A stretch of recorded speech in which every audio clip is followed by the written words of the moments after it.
We are live, Your Honor.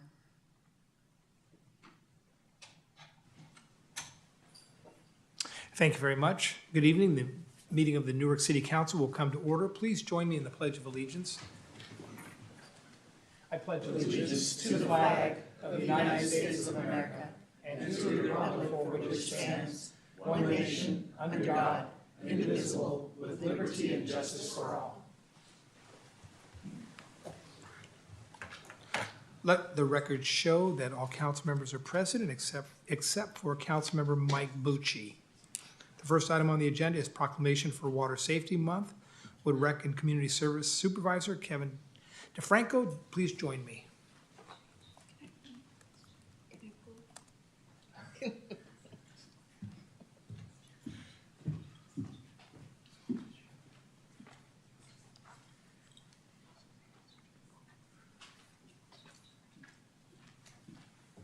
Kevin, nice to see you.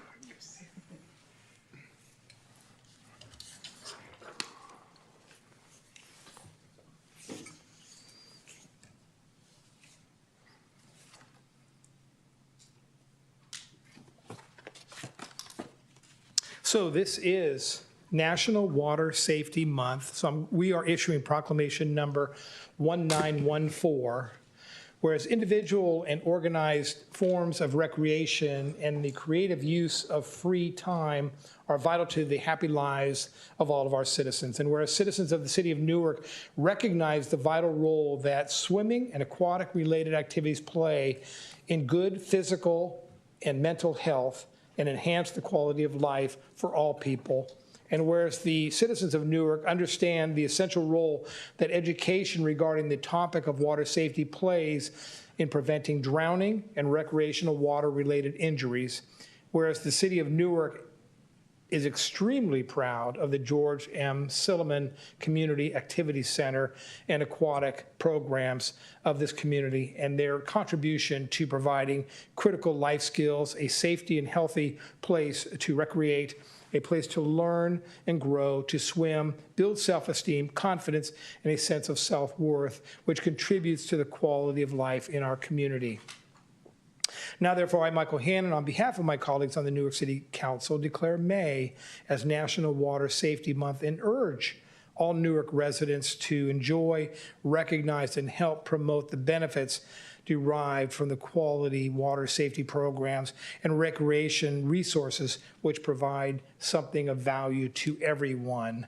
And for those of you that don't know, George Silliman was one of the first city council members in our great city of Newark, and we recognize him by naming the community center, the Silliman Center, after him. So I'm proud to present this proclamation to you. Thank you, Mayor. Appreciate it.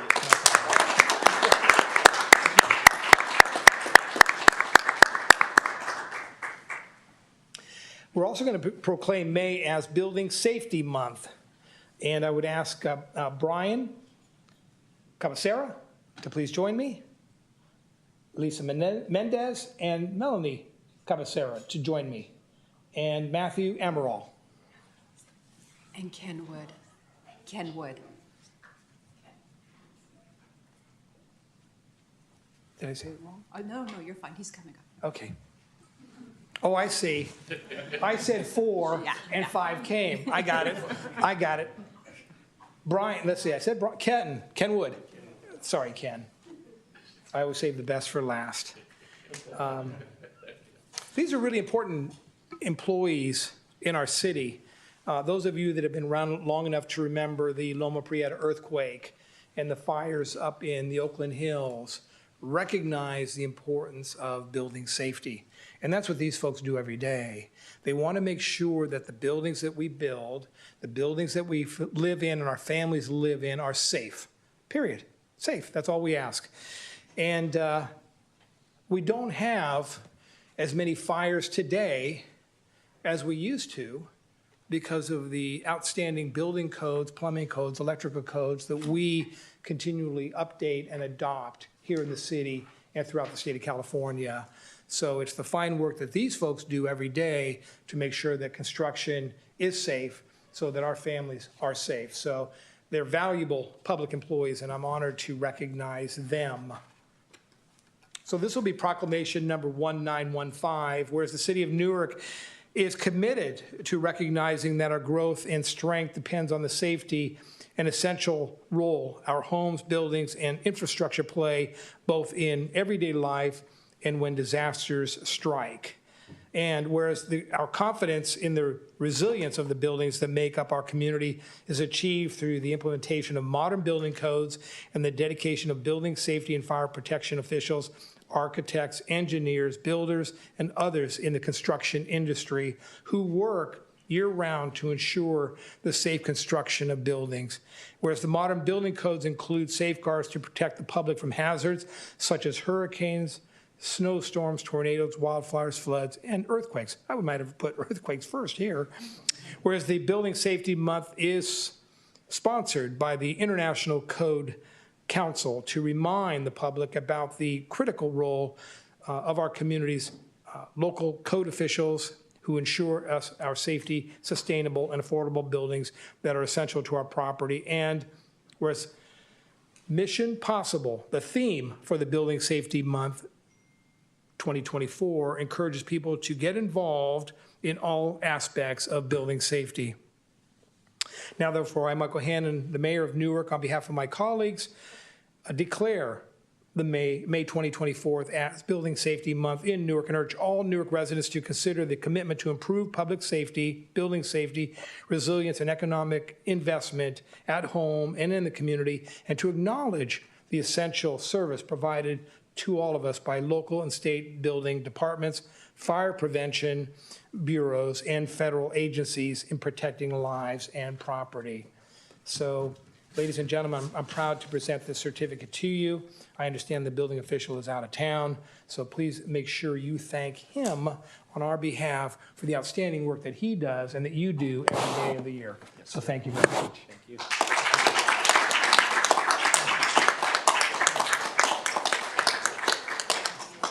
Did anyone want to say a few words? All right, let's do the photo op. You want to say a few words? No. Get a photo in front. Somebody's got to step up.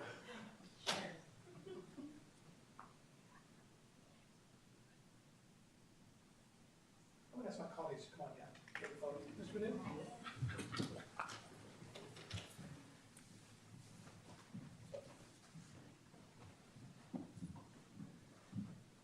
Now we need the wide lens. You know, she says that as she looks at me.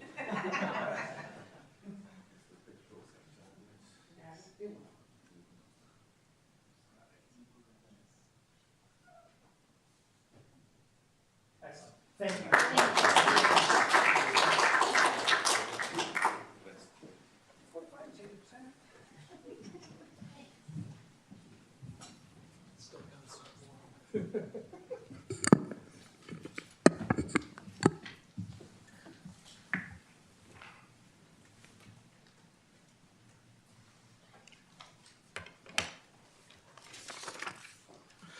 The next item on the agenda is public comments. This is an opportunity for the public to comment on any item that's not on the agenda this evening.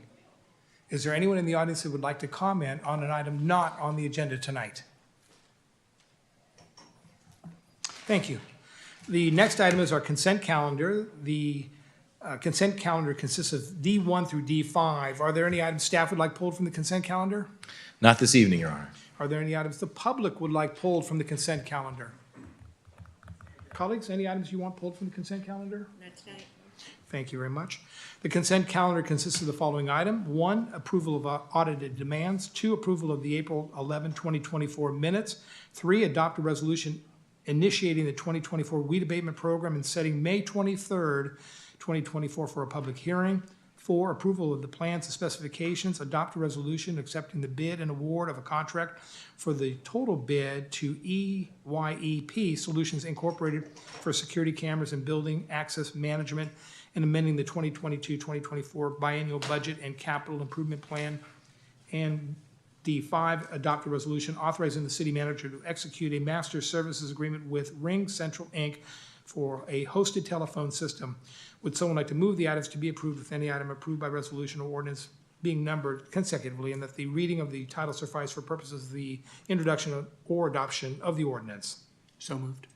By Councilmember Jorgens, Second. by Councilmember Collazo. Please vote.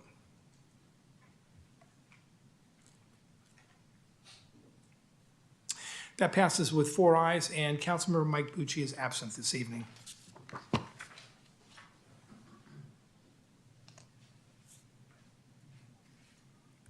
The next item is other business.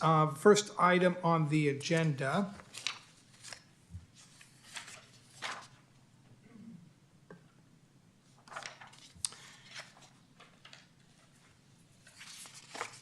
Mr. Benin, you wanted to start with F3, if I'm not mistaken. Yes, Your Honor. Item F3 requests that item be taken off the agenda and be considered at the next council meeting. Unfortunately, we don't have a quorum to it. That's why that page is missing. Thank you very much. So the first item is the presentation of the Technology Master Plan. Mr. Benoon? Yes, good evening, Your Honor, members of the council. Tonight we have a presentation from our IT director, Mr. Edwin Miranda, as well as some consultants. This is in regards to the Technology Master Plan. The presentation will encompass the plan's objectives, project budgets, and will address, basically provide a roadmap for the city's technology needs into the future. We begin tonight's presentation with our IT director, Mr. Ed Miranda. Mr. Miranda? Good evening, Your Honor, and members of the City Council. It's my pleasure to be here tonight and to introduce the city's Technology Master Plan consultants, Client First Technology Consulting. So tonight's presentation focuses on the city's Technology Master Plan, which will serve as our blueprint for addressing short and medium-term technological needs. Its aim is to optimize expenditure efficiency through strategic planning. Importantly, this plan is not rigid. It's a dynamic resource that adapts to the evolving landscape of both our organization and the external environment.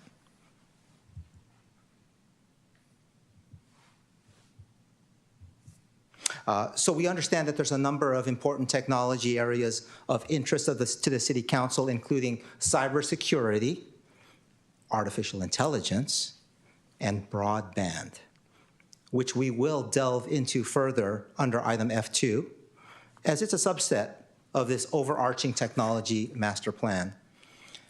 As this document is primarily serving as an internal guide to staff to plan for the future, no council action is required. But tonight you'll receive an overview of the plan's objectives, methodology, strategies, goals, and project initiatives. With that said, I am pleased to introduce Mr. Tom Jacobson, partner at Client First Technology Consulting, who will guide us through the presentation. Okay. Take it away. Thank you, Ed. I think we want to do that. Okay, all good? Your Honor, members of the council, Tom Jacobson, partner of Client First Technology Consulting. We're headquartered in Corona, California. Ed did a marvelous job with the agenda, so I'll just go right through. We have 4 offices around the United States. I share time between the Corona office and the Schaumburg, Illinois office myself. We serve cities, counties, utilities. We focus on local government. We've done lots of projects. That's the purpose of this slide. Here are a summary of our California clients, both municipal, there's some higher ed on here, special districts, but the vast majority are municipalities, many near you. Ed really actually covered the goal of the plan, is make expenditures more efficient and align the goals of the city with technology goals.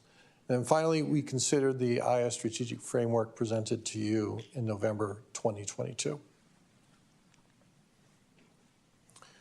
The real key subsets to that are to improve constituent services, improve operational efficiency, and reduce risk and improve cybersecurity. as city manager and Ed both said, it's a multi-year roadmap, very detailed, as you know from reading it, includes priorities, budgets, timelines. Overall, we really focus on business operations first.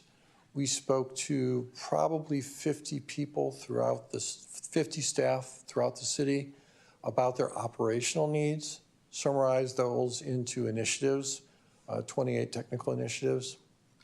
And then from there, we developed strategies, goals, and objectives.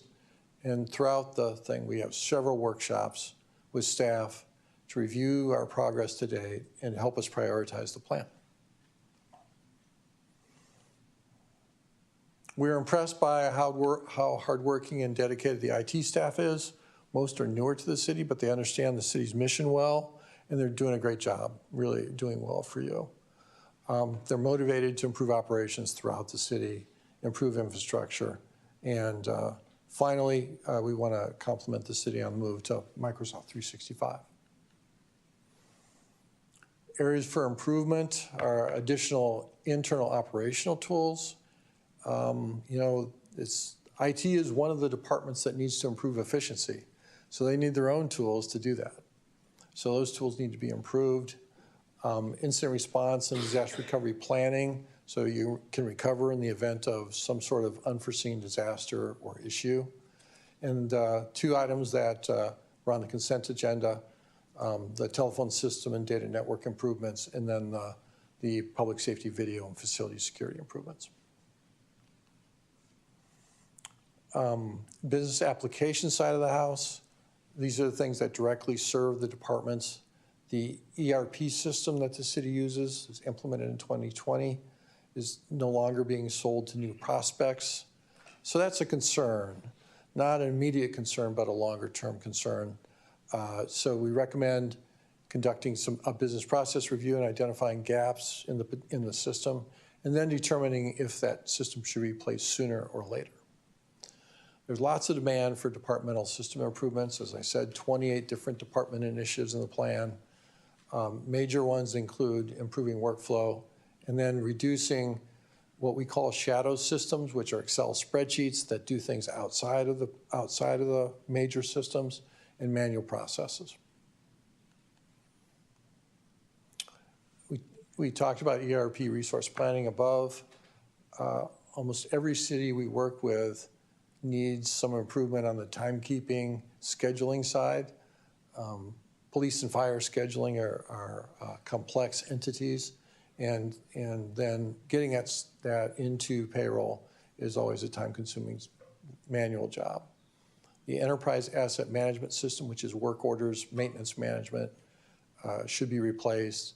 And then document management system expansion is on the plan, which is actually imaging, records retention, those kinds of things. Yes, just a quick question. Sure. On the last slide, if I may. The enterprise resource planning, you talked about that. Is enterprise asset management, is that a subset of the ERP? Can be, yes. Yes. If you were to look for a new ERP system, you would incorporate the functional requirements of the asset management system in that procurement. Yeah. The departments prioritized the business initiatives, and IT prioritized the technical ones. The high priority ones are in red, which is the vast majority. Most of the system improvements here are application related. We'll talk about this a little bit more later. Every department in the city talked about the need for more training. The need was universal. So that needs to be a focus moving forward. It's everything from Office 365 to the major enterprise systems. And then I think we've talked through most of the rest of this. This graph, there's a lot on this graph, and I'll take a moment to explain it to you. The red boxes to the right are actual and then 2024 adopted spending as a percentage of general fund. The boxes on the, oops, I got it backwards. The multicolored box is over here. The multicolored ones is a spending benchmark of 29 similar agencies. Our database is about 75 agencies in it. What we did with this is we went through and picked agencies close to you. We took out many of the special districts, focused on agencies that are nearly your size and that are full service. The average spend in those agencies was about 4.6% of general fund. And the ones on the left, the red ones, are historical and current year City of Newark spending. As you can see, in 2022, spending was at 50% of what the benchmark level was. 2023, it jumped up dramatically, which is great, and same in 2024. But you've still got a technical deficit from prior low spending that needs to be recouped. And most of that deficit is in the departmental applications that we talked about earlier, and some of it's IT operations. Is that relatively clear? It is. It's looking myself. it's looking at the spending, as you mentioned, based on a percentage of the general fund. Did they do an analysis based on the spending per employee within the organization? And how would that be, how would that compare? No, that's not a benchmark that we typically use. We've got further on a couple other benchmarks related to number of logins and things like that that we use, but not per employee. And similar agencies, the 29, similar in what capacity in terms of kind of total number of employees in the organization, population of the city? What was the similarity between Newark? Mostly population of the city and full service. Okay. I think that's kind of where the number of employees falls a bit short. We do a significant amount of work in Southern California where they have more contract cities. So the number of employees are lower, but the general fund spending is high. So there's a lot of things to think about as you do this. So you're really trying to measure what's best, most equitable. Okay. We've talked about doing this actually as a statewide survey, and once we started writing it out, it turned out to be about a 3-page document. We figured none of the other IT managers would want to fill this thing out. So it's actually quite complex to try to get to apples amongst cities. Everybody's a little different. Strategy, goals, and objectives, the big picture. We talked about training a little bit. There are several infrastructure and cybersecurity improvements in the plan, and the operational tool set involves both replacement help desk system to categorize tickets, and then inventory improvements so that we can better keep track of IT assets. Onboarding and offboarding refers to bringing new employees on, creating new IDs, and offboarding refers to those that leave, cleaning that up quickly, and that's really to prevent cybersecurity risk. You'll hear both us and the next presentation will talk a bit about GIS and the kind of low level of GIS capabilities of the cities. That's a key strategy that tracks really all the geospatial assets of the city. And it can help a great deal in smart city applications and many, many things. Okay. And again, the strategy is to gain efficiency through improved application utilization, not only replacing systems, but evaluating their current functionality and developing kind of a continuous improvement mindset for improving work processes and increasing the amount of the work processes that are conducted in the major application systems. Here we talk about the number of computers and devices per IT staff. This is, Your Honor, this kind of goes to what you were asking about earlier. By that particular measure, IT is understaffed, but by the measure of servers per IT staff, IT is appropriately staffed. So what do you do with these kind of two measures? What we did is we said, well, the needs really are a cybersecurity focal point, someone who's responsible within IT for cybersecurity day in and day out. GIS capabilities we talked about, and then people that have a tool set to help the departments with their business applications to improve them, which is business application analysis skills, which is a different skill set than the technical people. It's really about business process flow and really working with the departments day to day. So in the near term, we recommend contract subject matter experts to help, and then consider additional business analyst skills at a later date. Budgets, it's a 6-year plan. I talked about departments prioritize their initiatives. Funding's been identified for approximately 50% of the plan. Again, there's no action related to the budget this evening, and all items, we see this towards the end, all items will come to you through the normal budget process. Now, you'll see in the budget graph, which is the next graph, that year 2025 has a big number in it. So what we wanted to do was talk about that a little bit before we showed you the graph. We show you that graph. The major components of that, the first year spending, are the broadband master plan, which you'll have a presentation on later this evening. The physical safety improvements. This is the original budget that was improved tonight at a lesser number, which is in the CIP plan. And then City Hall and PD server replacements, which are 6-year-old technology that must be replaced in this coming year, and that's out of the IT reserve fund.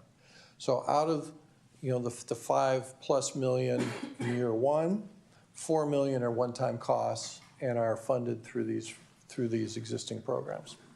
You can see the graph here. In fiscal year 2026, there's phase 2 of the broadband master plan that will be talked about tonight. So that's one of the reasons that one is high.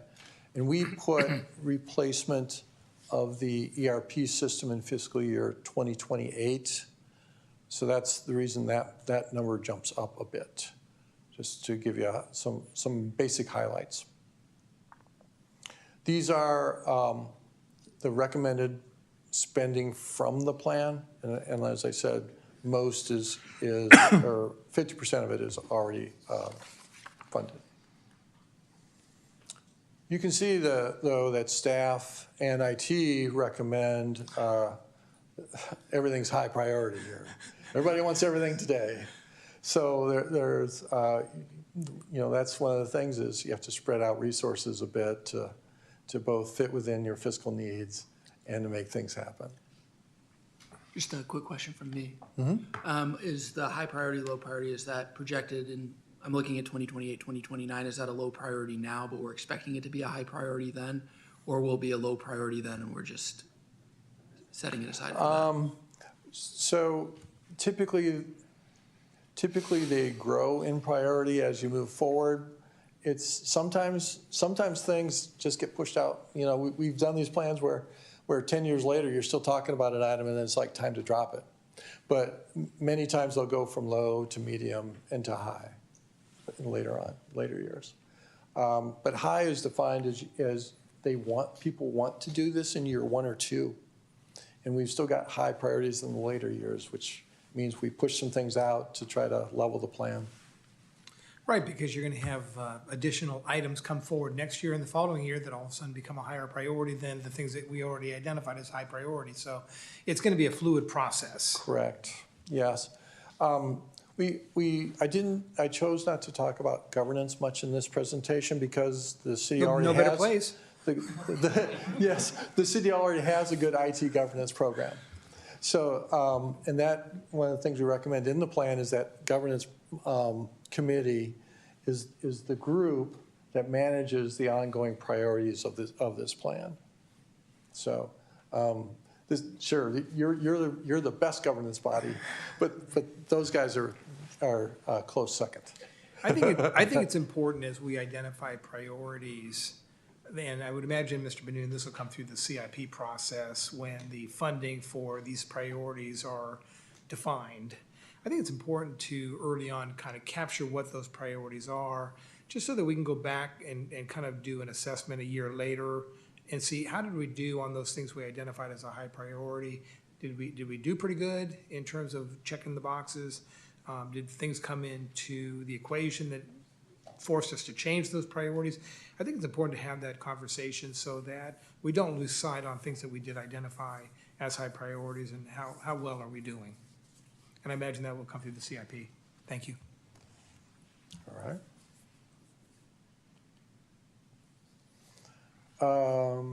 Okay, so just to summarize, really, we need to continually increase the cybersecurity tool set of the city. Cybersecurity requirements continue to change. Our new cybersecurity requirements due this fall for police, which are going to be somewhat significant. Expand IT tools and disaster recovery capabilities, and then really work on enterprise asset systems, your enterprise application systems, make those more efficient, bring them up to date. Just if you read through the report, as I did to refresh this morning, it's apparent that lots of things work well, but there's lots of room for improvement. And that's the summary. Thank you for that report. Are there any questions from any members of the audience regarding the presentation that we just heard? Colleagues, any questions? I just have a comment. Yes, ma'am. Well, it seems to me that once we get a program, we learn it, our staff is learning it, and a new program comes out, and it's gonna go on our priority list again, because now we need to bring in the new technology. So it's like never catching up. It's always, take a step forward and maybe two backwards with technology. We're never going to be ahead. And it's always going to change. It's always going to improve. It's always Right. going to be faster. It's always going to be more expensive. And I think the example that you described was the 6-year life on our servers. Correct. Those I'm certain weren't inexpensive when we bought them, and you'd like to think the lifespan on some of these things is longer than 6, but the technology is just changing so fast. It's incumbent that we keep up, because if we don't, that's when you fall into risk. Correct. In terms of your systems being in jeopardy. It seems like we have everything that we need to focus on, which I appreciate.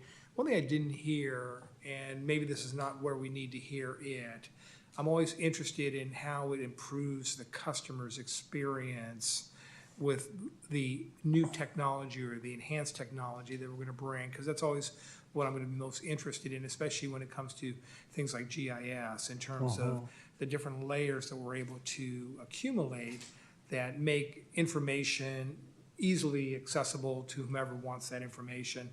Is this the wrong place to talk about where the customer and the resident experience might see an improvement? Do we anticipate any significant cost to the customer as we implement some of this new technology? Thoughts? A couple of thoughts. The city just implemented a new version of what's called land management, which is permitting and permitting and inspections and those kinds of things, which is a major touch point for residents and other stakeholders in the city.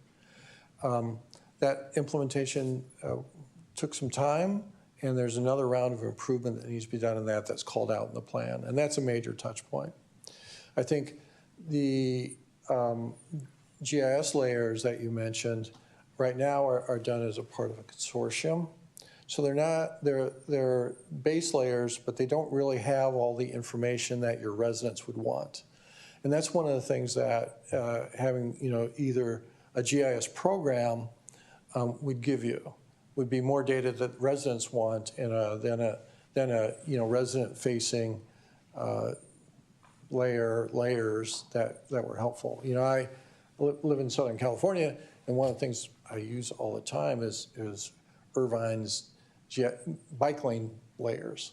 They have great bike lane layers. I can actually use it to forecast how long my route is and do all these other things, and it's really, really good stuff. And getting to something like that is going to take you a bit of time. Right, and there's a lot of other important uses for customers. You're looking to buy a home, and you want to kind of get a history as to what's been going on in that home in terms of permits and where do those stand, so you don't, by pig in a poke kind of situation. Correct, You yeah. get something that's taken care of.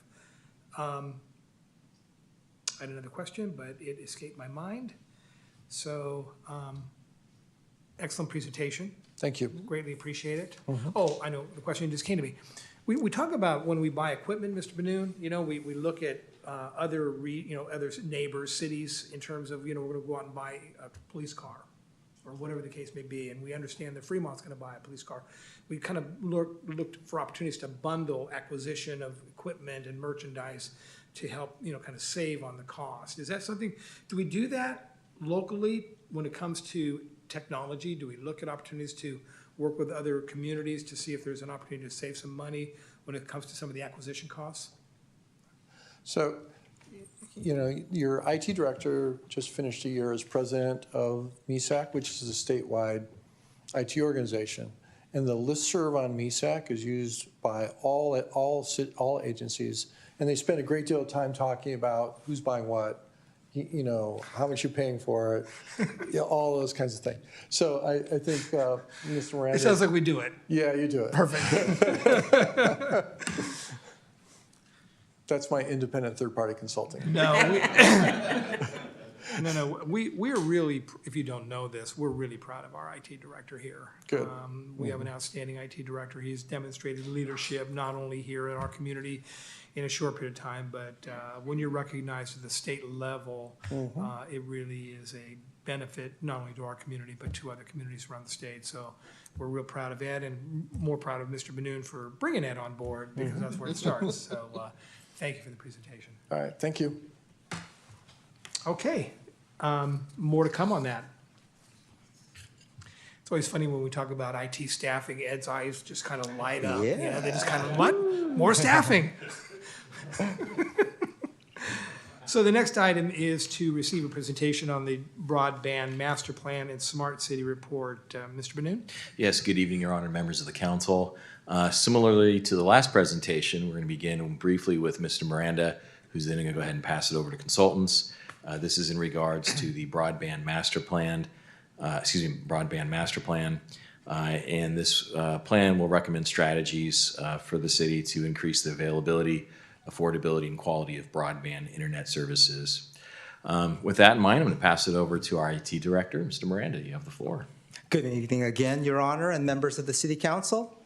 It is my pleasure tonight to introduce our city's broadband master plan and Smart City Consultants Government Technology Group.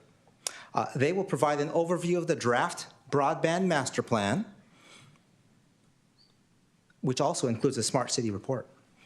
Before I hand the floor over to the consultants, I'd like to provide some context. Tonight, the consultants will outline the thorough process undertaken, including community engagement efforts, and will present recommendations for the city as a strategic roadmap emphasizing efficient utilization of time and resources. So while the title of this presentation and report includes words like broadband and smart city, it's important to clarify that this document outlines Newark's strategy for enhancing accessibility, affordability, and reliability of high-speed internet for all residents. So the concepts of smart city and connected communities, it refers to technology integrated into the internet to improve reporting and user experience. So think of your smart doorbells. Think of sensors that collect traffic data, weather data. Basically, any device that connects to the internet that helps improve the quality of life as well as sustainability and efficiency of city operations. Now, it's really important to manage expectations. Achieving widespread broadband access is a multi-year endeavor requiring substantial financial investment, and that's in the multi-million-dollar range, which hasn't been fully identified yet, along with seeking investment partners. But as we move into the implementation of this plan, what do we as Newark have to work with? We know that we have $1 million in ARPA, or American Rescue Plan Act funds, and also $1.8 million from a state of California grant largely due to the legislative efforts of Assemblymember Alex Lee. But while we continue to pursue additional funding, we must initiate the foundational infrastructure, beginning with city-provided services, so that we can then adequately address community needs. So tonight, you'll receive an overview of the process and recommendations on utilizing available funds. Now, while this plan is in draft form, there is no council action required tonight. But we will return in a future council meeting with the feedback and input from this session to present a finalized broadband master plan and smart city report for adoption. And with that, I'd like to introduce Mr. Jeff Lewis and Mr. Bill Pugh, who are here in person, and I believe Preston Young on Zoom, and they're from the Government Technology Group, and they will provide the presentation. And I'm going to go ahead and start the presentation in a second here because I see the panic. There we go. It should be. We'll go back to the last item, Ed. Yes. Yeah. Going back to the last item.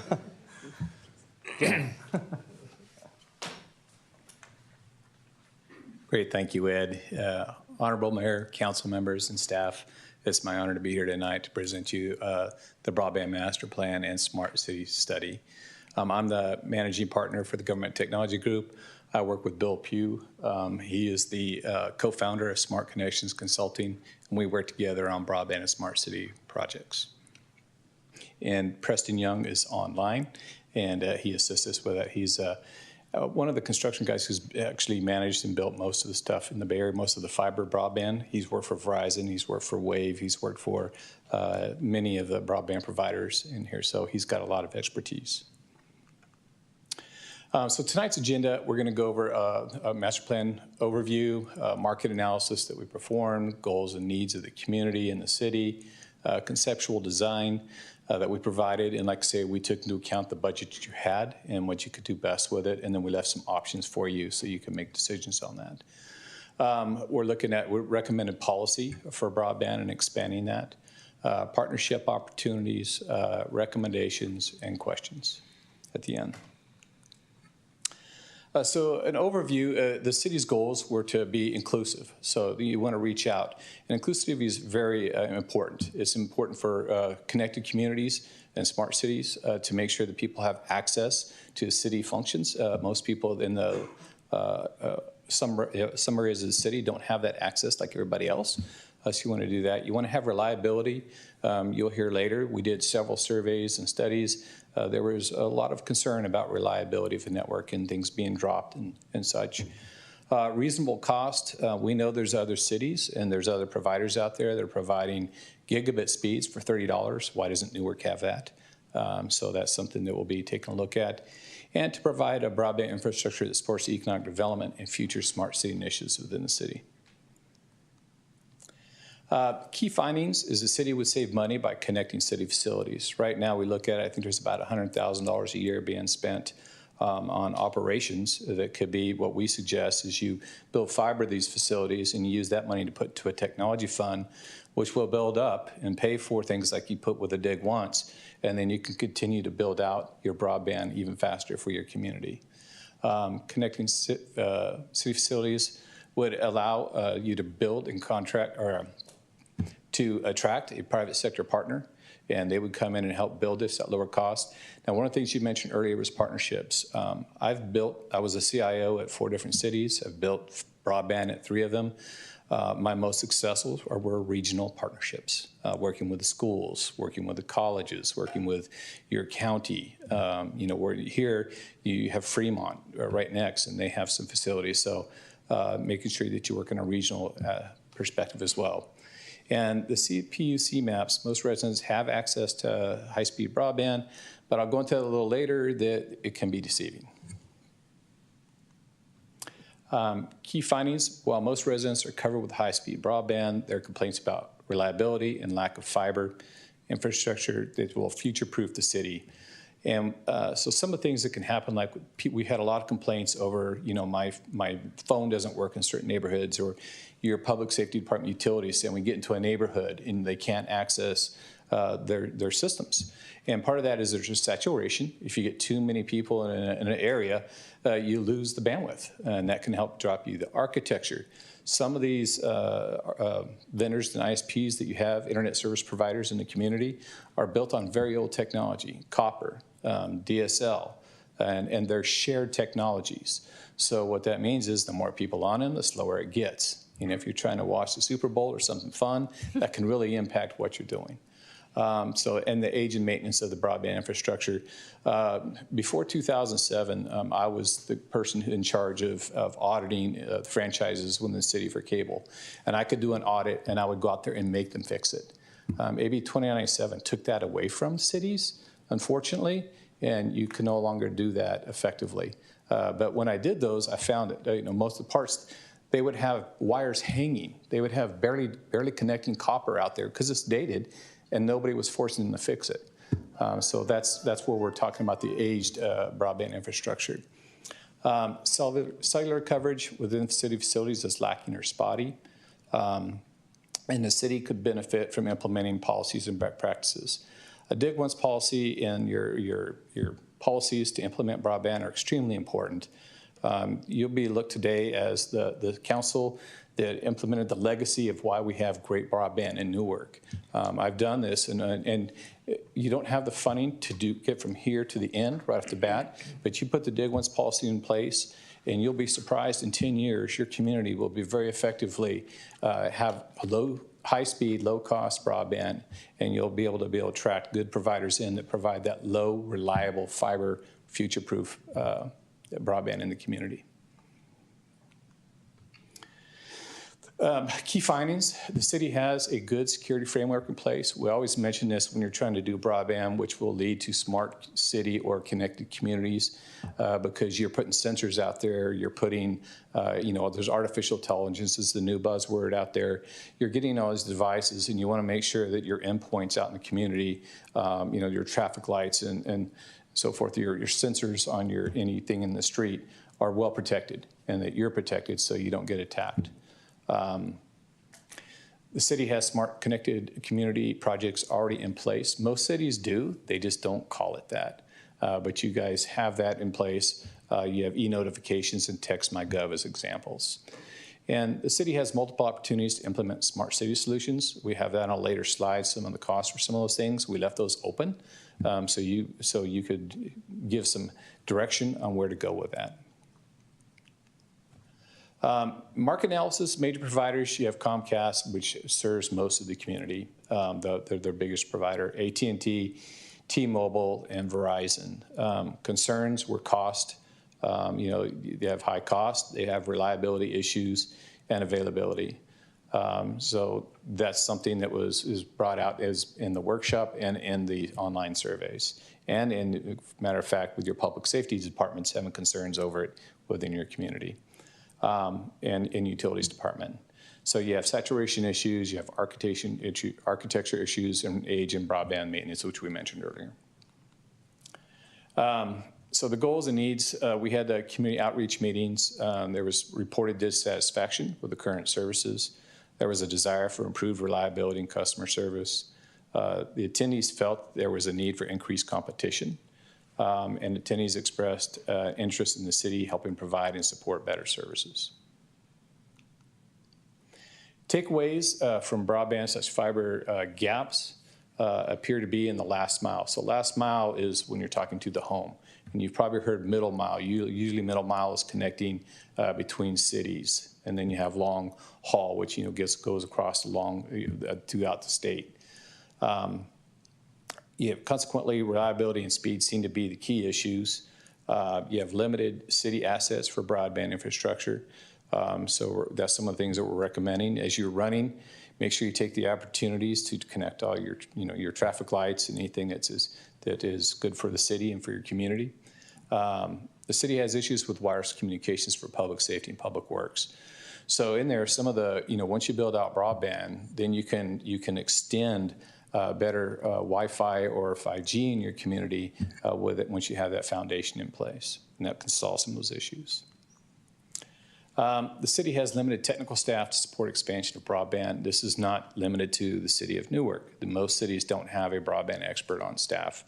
And so we say that's why one of our recommendations is to go out with a public-private partnership, because they have that expertise. They can actually do the customer service. They have the 24/7 operations. They have the billing services. This way you don't have that load on city staff. The city could expand its policies related to broadband. Dig once is the easy button. Most cities put that in place in development conditions that include fiber. We realize there's not a lot of development, but you want to make sure you take advantage of that whenever it does occur. So the conceptual design, we put it in 3 phases. If you go out and you put it out a bid and you get a private sector partner, they may build it all at once. What we try to do is show an incremental approach.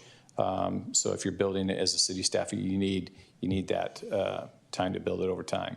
Right now, you'll see that there's aerial on the construction design, and aerial is quicker, is lower cost, it's easier up front, but then you have ongoing cost with having to pay for leasing the poles. So that's the caveat to it. And underground is more expensive up front, but with that, you don't have those ongoing costs in the long term, and it's safer because it's below ground. Outcome of implementing conceptual design. City services are strengthened. Now you're connecting your city facilities, right? So you've got high-speed communication. So indirectly, you're already going to be improving service to your community. You're going to be reducing your telecommunications costs, which is already being done. But if you put that money back into the technology fund we recommend, then you can continue to build this out. You create a foundation for making the city attractive to a public sector partner, which will increase competition, lower your costs. It'll future-proof your city by bringing in high-speed broadband. Improving economic development by attracting new businesses that desire fiber. And in a lot of cases, what we tell you is now you're not losing business, because we've been at cities where they're losing business because the city next to them puts in a broadband network that you don't have. Provide foundation for high-speed, reliable, future-proof broadband for residents. Mentioned earlier, policy, dig once policies, development agreements, and your city has already provided us, and we take into account your capital projects that are in place and planned for in the near future. Glad that's not Newark.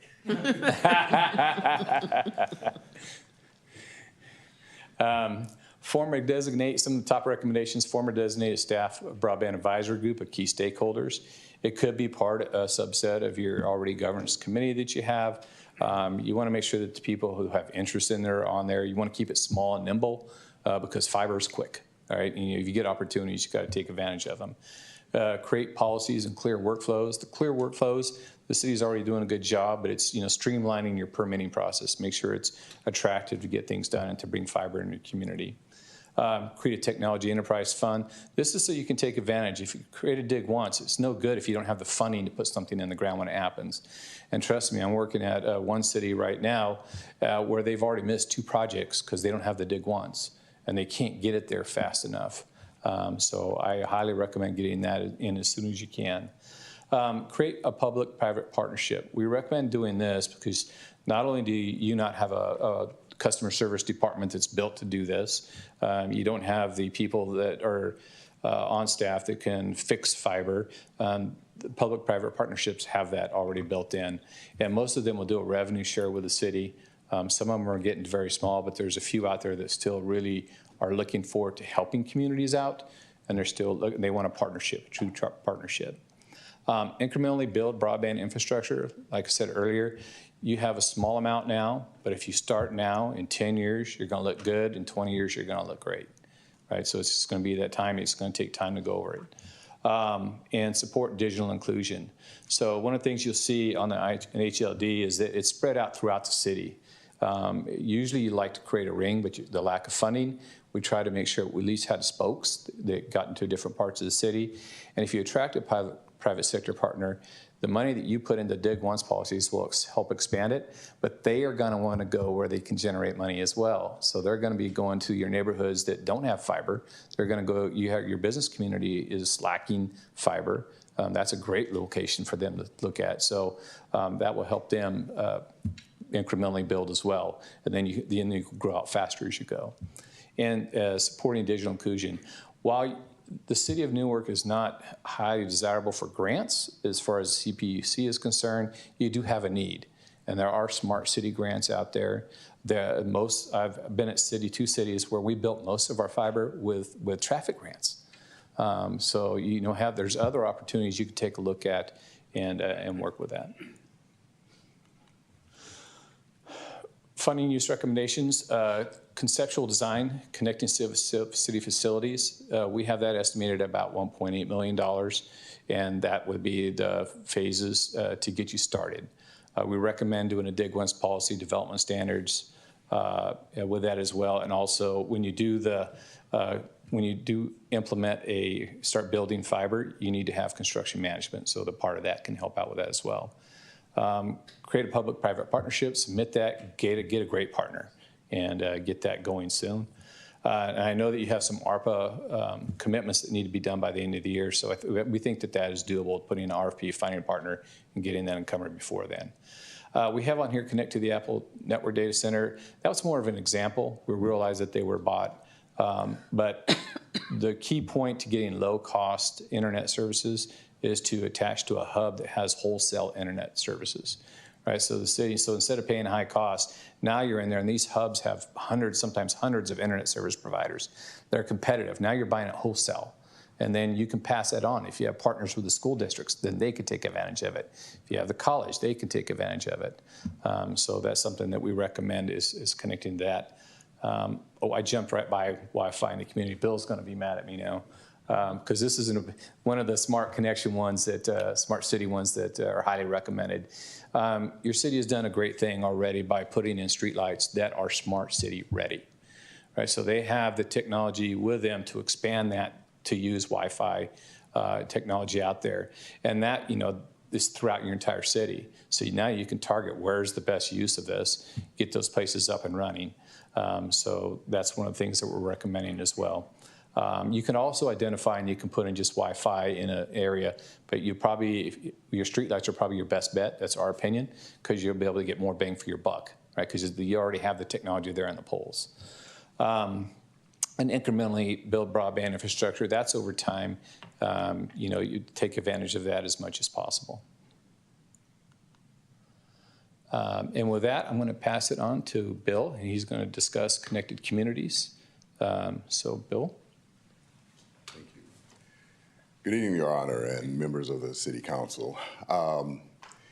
So I want to talk a bit about connected communities first, because you kind of hear the mix, smart cities, connected communities, and things like that. For all the cities that I've worked with, I've never heard one of them say they're a dumb city. So we can leave that part alone and just say that the benefit is connecting the communities. Services to the communities, operational efficiencies for the city and the agencies within the city. That's where it's really focused, and leveraging the data that cities generate. Cities generate a lot of data, and my question has always been, what do you do with it? And it's always kind of quiet. There's some things that are done on spreadsheets, there's other things that are done later on, but what are you doing with it in terms of immediately? And how are you connecting the community overall? So this is an equitable connection that we're looking at, and that's why having the broadband as the crux of it is perfect. You're enabling those other technologies, those other solutions to be deployed in an easier fashion. And then leveraging your own infrastructure. That you have, which I was thrilled to death to hear that you had already done the relamping and you had the LEDs in place, but you hadn't allowed for the connection for controlling those to happen, which means it's an open playing field. When we looked at community engagement and access to information, the city operating more efficiently, why do I have to come into the city to actually get permits done? Why can't I do that all remote? Why can't I do that from a kiosk? Why can't I do it from other avenues of getting it done. It was improving these community engagement, improving the delivery of services and everything like that, and overall improving livability, workability, and sustainability. So while we talk about the technology and what the technology can enable, it kind of starts on the inside out. And for all the cities that I've worked with, we do that. We have to start inside out because you're going to be deploying a lot of technology on the outside. And if your inside is not secure, if you don't have all of the firewalls, the access control limits, and all of these other things in place internally, the attack surface on the outside becomes great. And it puts you in a state of remediation consistently. So when you talk about digital transformation, that's effectively what we're starting with. We're saying, look at your tactical plans, look at your KPIs, look at the siloed data that you currently have, and how is that data being shared across organizations. Look at the expertise. Do you need to reskill, upskill? How are you dealing with that? And then the city itself is what I view as the platform. Everything else kind of fits into that and serves a purpose. So when I looked at it, I said, okay, we're going to have a vision, a transformation, and an ultimate outcome. And you take it in phases, and those phases are what we identified as, let's define the strategy. Let's look at the requirements. When I look at RFPs in a number of instances, I'm like, the real requirements aren't there yet. There are things that you say you have to meet and things that have to be done, but the requirements for the performance of the technology don't necessarily always exist. So get those requirements aligned is another one. And then help with identifying what technologies want to be used and what purposes they serve.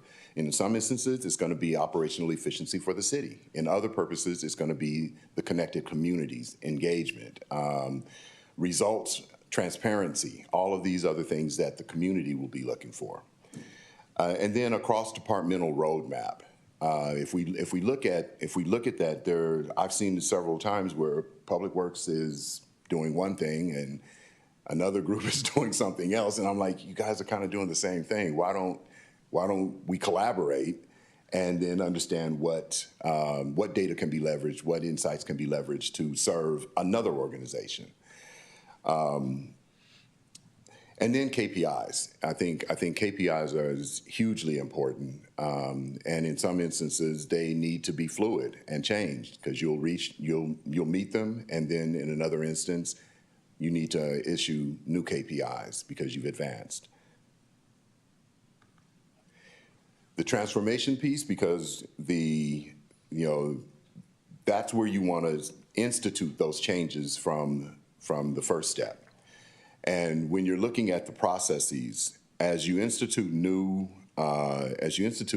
solutions, new technologies, new applications, and the likes, your processes should improve. This, and always, aiming for efficiency, always aiming for outcomes, always aiming for the positive. One other thing is, engagement in the new technology. As I heard earlier, you'll do something new and something new will come along right after that. But if you put something in place, especially on the outside of it, so the OT side of the world, you put something in place such as an innovation corridor or something that is going to attract the companies. I mean, Amazon, Google, all of them want to come in and want to issue new technology in these innovation corridors. It's a good way to stay ahead, on top, and decide whether or not it's for the city of Newark or, it was a nice showcase, but it's not for us.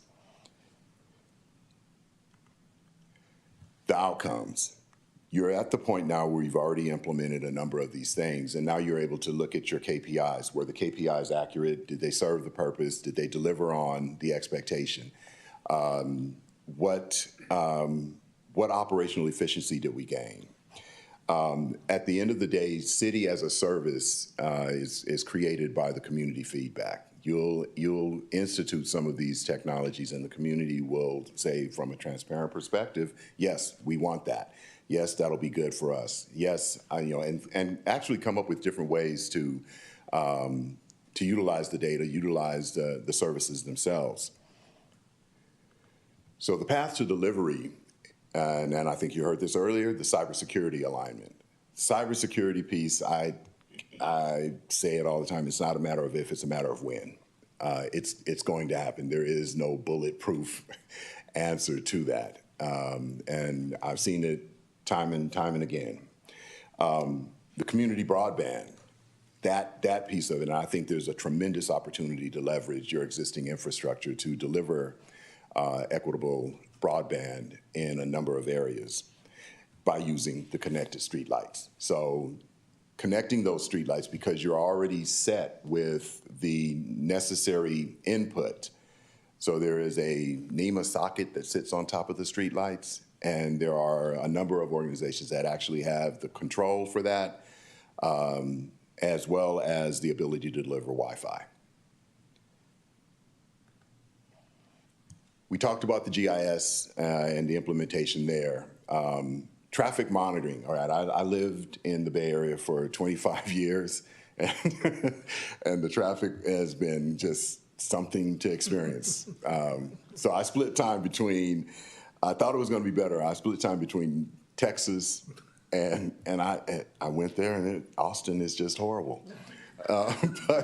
But such as it is, I think that there's a tremendous opportunity, and you're seeing a big move towards improving the traffic monitoring, improving the flow. And again, by leveraging that data, you're able to actually prove that out, because a moving vehicle does not emit as much CO2 as a vehicle that's sitting there at a stoplight or in traffic. I am talking about digital governance and secure data use. Again, even inside of the city, organizations sharing data with each other in a secure fashion, in such a way that you can actually track that data and understand who's touched it, where it's been, and whether or not it's actually true. Because that's a big deal nowadays. Am I seeing something that is real, and where did it come from? How do I trust that? Digital signage, I think I mentioned that. That is another way to engage the community, whether it be in the parks, whether it be at the bus stops, or any of these other locations where the people are, and it gives them information in real time. EV charging, I think that's a big deal. With the whole infrastructure bill and what they're wanting to do with it now, the supply chain, that's another story. Whether or not you can get transformers is something else. But having the foresight to actually understand what your growth is going to be, particularly from a fleet perspective, but likewise for residential, and having enough EV chargers in place and those types of things.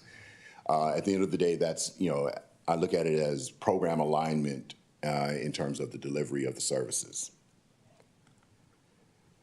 So the outcomes, you have a new set of city services. You're delivering them in an efficient fashion. You have multimodal transportation programs. You have sustainability program metrics that are all delivering on your ESG goals. The transformation has been made, but then the cycle's going to start again. But at least the model of how you actually deliver that and how you get from point A to point B is there. And since we've talked about a lot of that, I figured it'd be good if we just looked at some examples of this. One of the first areas that I worked in was the city of Palo Alto. And they were issuing they were doing a traffic modernization program. They were putting in new cabinets and everything like that. And they said, well, they said, but how are we going to do this? How do we get to adaptive traffic signaling? Sure, there's things like Green Wave, and any traffic engineer will tell you, yeah, well, there's products that will help you get there. But what we wanted to do was leverage their existing data. No new, you go ahead and put all your new stuff in, and we'll use the data to build out a digital twin. So they actually had real-time data that they were using, and this ties into environmental sensors that could be sitting in place. And now they can actually understand what corridors need to have adaptive signaling. Now they could understand more about whether or not the timers were being used or could be adjusted or should be adjusted, and ultimately removing them. The other thing was getting the pedestrians from one point to the other point. So there was a Vision Zero piece to that, which was reducing the number of incidents at any given intersection. So the traffic engineers were able to see this in real time. The city then could decide whether or not they wanted to give access to this, either to the municipal buses or the residents or whatever it was that they wanted to do with it. But it was an example of what could be done with the data in a creative fashion. San Leandro had the same thing. They wanted, their KPIs were the results of what you're seeing right there.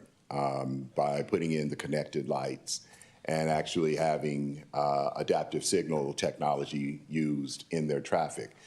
So we pulled everything together there and were able to actually deliver that.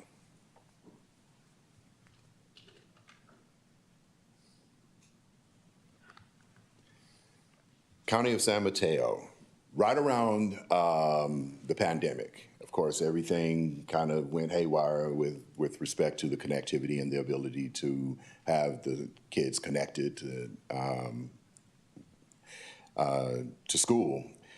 We looked at it and leveraged the County of San Mateo's fiber, and from there used a private LTE network and deployed Wi-Fi in and around all of those areas. And the families then got devices to use in home.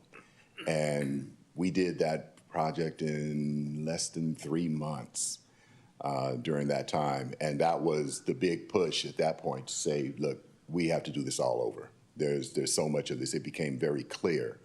But the County of San Mateo was very, very nice and just said, look, just go do it, get it done. But that was another example of tying all of these things together from an initial plan. And the city of Coral Gables is a city that I consider to be one of the most connected and sound in terms of the projects that they've done. I'll tell you, it took them 15 years to do this. And they had a set of criteria that they were looking at, that they said they were committed to. And Rudolfo Raimundo is the CIO there. He has been at it and built up a software development team inside the city. And so only time they would call me is to ask me a question. So it was like they were self-sufficient and moving in the right direction. And I know that it's very difficult to see this eye chart, but it was just an example of what they were doing with technology in terms of poles. So smart poles actually house a bunch of different technology. And they were using it as what you would call a neutral host. And that way they could keep the price down, and it was equitable across the board. So they've opened up a full application to all in the entire community and said, look, let us know what you think, let us know what you like, what you don't like, and they've been very resilient in terms of executing the things that they liked and didn't like. And that's it. Bill, thank you. Thank you. Folks in the audience, are there any questions on either one of the presentations that you just heard? Colleagues, questions? Just a comment. Yes, ma'am. I want to be a smart city.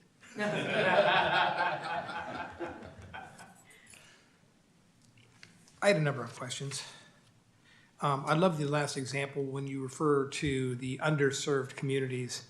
And I recognize the importance, Mr. Miranda and Mr. Manoon, of making sure that we provide the technology here in our city as a baseline. I respect that. But I hope that there's some money that we can carve out at some point and look at parts of our city that may be underserved in terms of internet access and speed. I don't know if that exists, but as mentioned by Bill, we certainly heard about that during the pandemic in terms of. It exists. Okay. Old Town Newark, we have a problem with the internet. Okay, so that would be my request, is that if there's an opportunity to carve out, and I think you mentioned, Bill, it was like 2-3 months that we were able to do that in an underserved community. I don't know what the cost for that was, but if we're able to look at maybe a cost for that service so that we can immediately bring up that underserved community with better access to the internet and things of that nature, I think it would go a long way in demonstrating why this is so important to our community. So I'd certainly ask you to consider that. I don't know where to start. The electrification plan, it's important, but as you know, one of the issues we have in California is the demand on the electrical service that we have throughout the state. Yes. With EV chargers and everything else that's occurring, I'm just not convinced that we're going to have sufficient electricity available to our residents on an as-needed basis, and that's more of a statewide issue than anything else.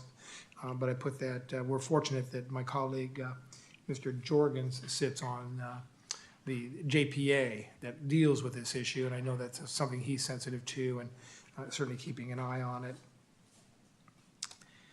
I'm always interested, I'm going to take it down really to a fundamental question. So it sounds like we, the city, will be providing all the infrastructure for this access, speed access to the internet and things of that nature. So is that something then that we would contract out to Verizon or Comcast? How would that work? I'm trying to understand that. Partnerships? Yeah, Is that the partnership you're talking Public-private about? partnerships. Yes, so one of the things that we still have on our to-do list is to create an RFP to go out for a public-private partnership. So you put that out there and you have the vendors, AT&T can respond, Verizon can respond, there's others, there's Sonic, Wave, Smart Fiber, and they will respond to that. And then we'll look for the best opportunity for the city. So they'll get a response back. Some will say that we'll build it, but you got to give everything to us. And some will say, we'll build it and we'll manage it, but you're not going to get anything in return except for more fiber when we build it. Then you'll get others that will go with great lengths to make sure that this city is well taken care of and give you a 40-60% revenue split. So the city can actually now, when the revenue gets, put it to technology fund, you're building it out further. It helps the city because you're extending it further out into the community, and it also helps the provider because now they have more places they can serve. It's best to do that because, like I say, in-house, you don't have people that can repair fiber. You don't have people that can go out. I've worked at 4 cities. I've built it in 3. I've had people hit overhead fiber with lift buckets. I've had them shoot birds and hit the wire, hit my fiber. I've had them dig it up with a backhoe. So there is repair and maintenance that comes along with that. When you have experts that can do that, and you have in the terms and conditions that, they have to respond, a certain period of time because it's up and running, 15 minutes. So that's why we recommend, if you'll see in the plan, we recommend that you build the spoke now, which is a big extension to the city, and then eventually you get to a ring. So that way, if something is cut or damaged, it just goes the other way and nobody knows the difference. Okay. Right? Then you come out and repair it, you come back up, and you're ready to go. Yeah, it sounds similar to what we did with just the recent solar panel program, where they're going to come in and build all the solar paneling and everything else, and they'll pay for all those costs, and we, of course, will then see the benefit in terms of reduced energy costs, in terms of savings over the next 8 years, I think it is, or 20 years, whatever the case may be. So it sounds like a kind of a similar type of program, but it looks like you're going to be looking at a variety of different options as these providers come in and submit their RFPs, and we, the city, then will choose the one that we think is best for our community. Perfect. That's correct. Perfect. You mentioned Technology Enterprise Fund. And when I think about that, Mr. Manoon, I think about our lighting and landscaping enterprise funds, where residents living in a defined area pay a modest amount and the city comes out and maintains the landscaping and the lighting. Is a technology enterprise plan something similar to that, where residents will pay maybe a modest fee that we will then utilize for ongoing costs, new services to be provided, new technology that will be provided? Is that what you envision by a technology enterprise fund?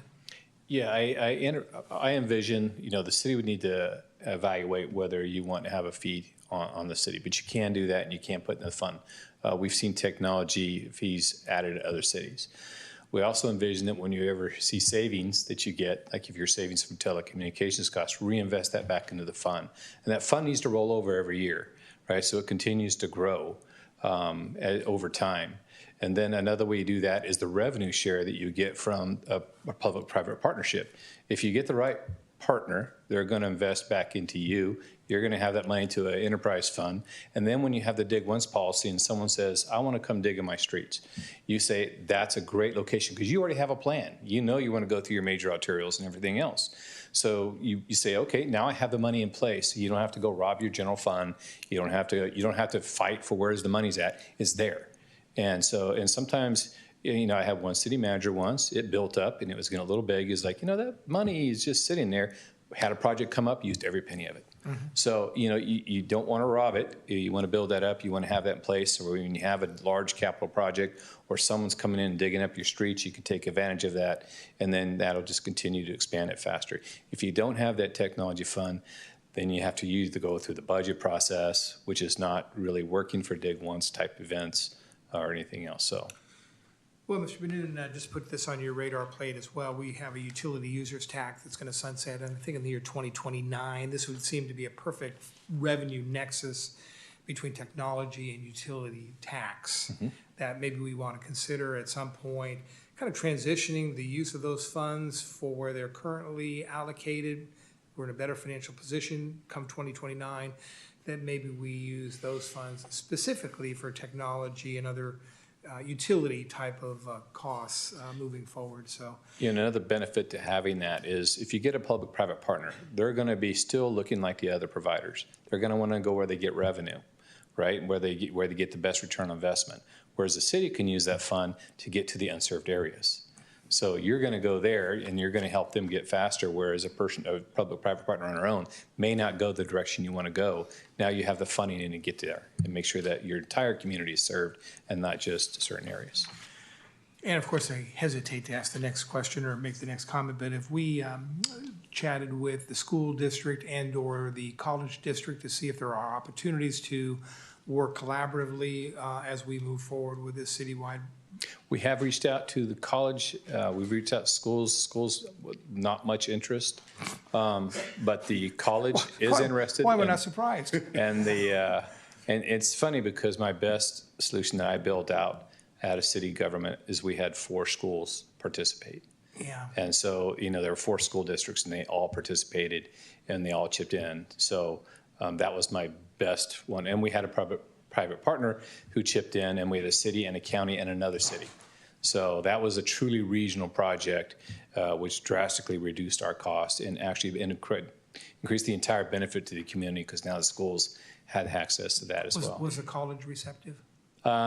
Yes, they are. They're already doing something in Fremont, and I still need to. We haven't connected fully here in town, but they are open. Okay. And I think they desire to have Wi-Fi at their location. Revisit the Newark Unified School District because they have a new interim superintendent. Okay. Who just started last week.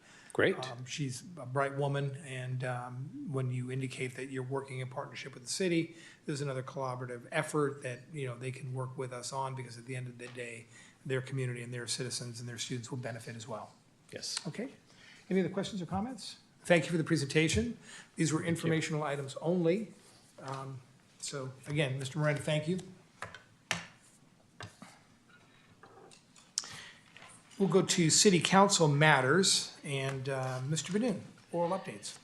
Yes, good evening, Your Honor, members of the council. I just have one item, a friendly reminder that on Saturday, April 27th, so this Saturday from 11 a.m. to 3 p.m. over in Old Town between Magnolia and Sycamore on Thornton Avenue, we'll be holding our streetscape exhibition, and that will feature the 2024 State of the City Address. Staff is very excited about the event.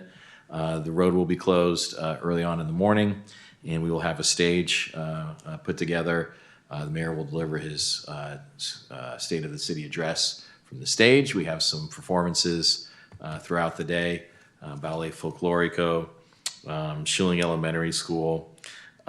We also have our economic development team has been busy working with local restaurants We have $5 specials at 6 local restaurants and a little Taste of Old Town Passport program put together by our economic development team that will be distributed at the event.